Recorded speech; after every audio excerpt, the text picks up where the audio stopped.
Бүгінгі тақырып Шығыс Еуропа елдері және Азия елдерін бастаймыз. Азияның ішіндегі оңтүстік батыс Азияны.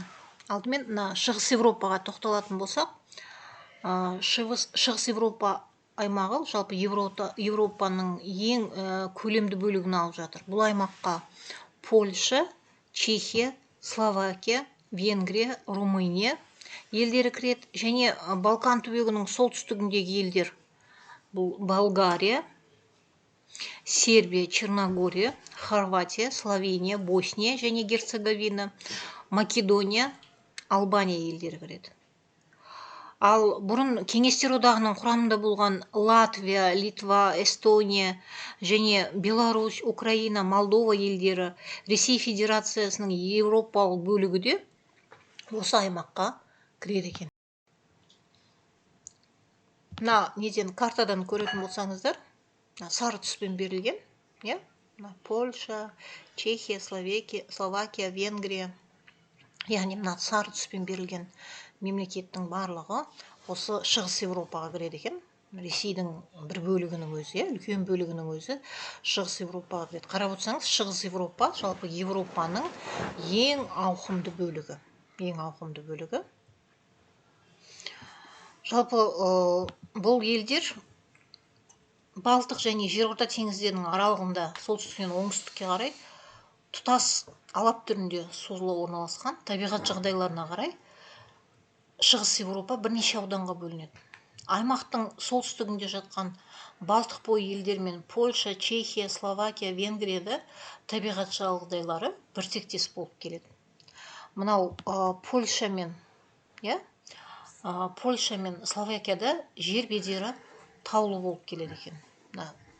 Польша, Словакия көрсетіп жатырмын сіздерге саяси картадан.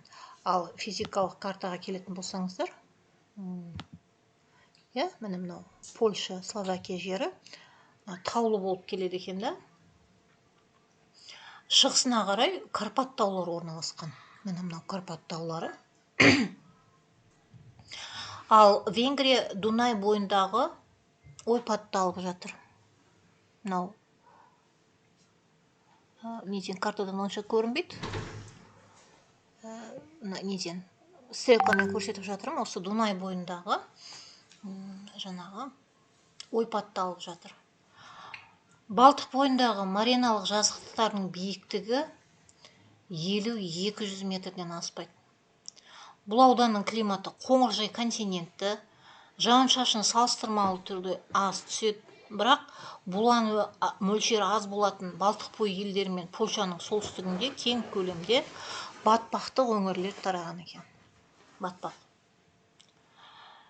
Қыста қар жамылғысы 2-3 ай жатады. Жауын-шашын неғұрлым молырақ түсетін таулардан Эльба, Одер, Висла және тағы да басқа көптеген өзендер басталады екен. Венгрия жазықтықтарындағы Пушта деп аталатын құнарлы қара топырақты өңір түгелге жуық жыртылған. Есте сақтаймыз, мынау Венгрияның құнарлы қара топырағын Пушта деп атайды екен.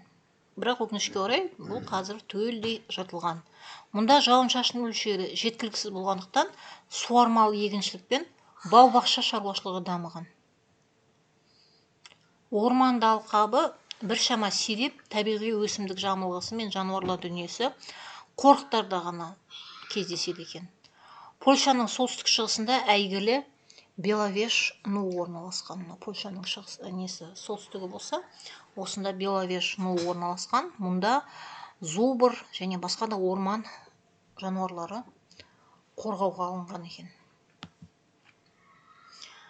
Енді келесі мынау неге келетін болсақ, Жерорта теңізіндегі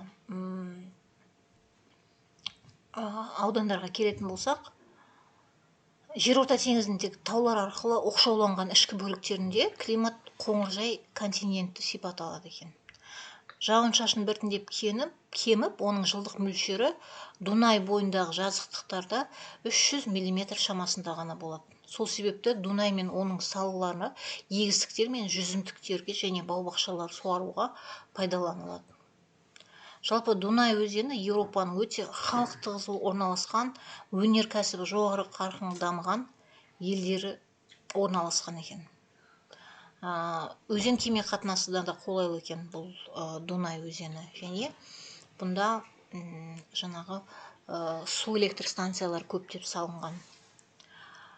Мынау ағаш түрлерінен үй жиһаздарын жасайтын мемлекетте Сербия мен Черногорияны жатқызуға болады. Мына алдарыңызда тұр. Сербия, Черногория, Румынияның үй жиһаздары өте сапалы болып келеді. Ал Карпат тауларындағы биік тау шалғындары полонина деп аталады. Шүйгін шөп, бұл шалғындар жанынан кеңінен пайдаланылады, жайылым ретінде. Мынау ненің полонинаның жайылымдары, шөптері жалпы жайылым малды жаюға өте кеңінен пайдаланылады екен. Енді табиғи байлықтарына келетін болсақ, әрине бұл жерде Польшаны айта кету керек, Польша мен Чехияны. Мынау Польша мен Чехияда көмір көптеп өндіріледі екен. Ал мынау Венгрияда боксит. Боксит, білесіздер, алюминий өндіруде қолданылатын материал, ең басты материал. Осы Венгрияда өндіріледі. Егін шаруашылығы да өте жақсы дамыған. Бұнда қара бидай, картоп, зығыр, қант қызылшасы өсіріледі. Әсіресе мынау Венгрия жері жүзімдіктерді өсіруге өте қолайлы екен.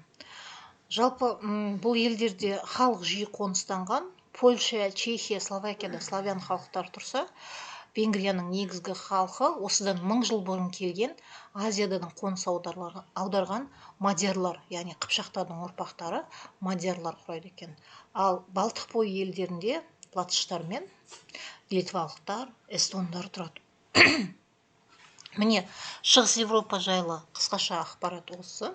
Тыңдағандарыңызға рахмет.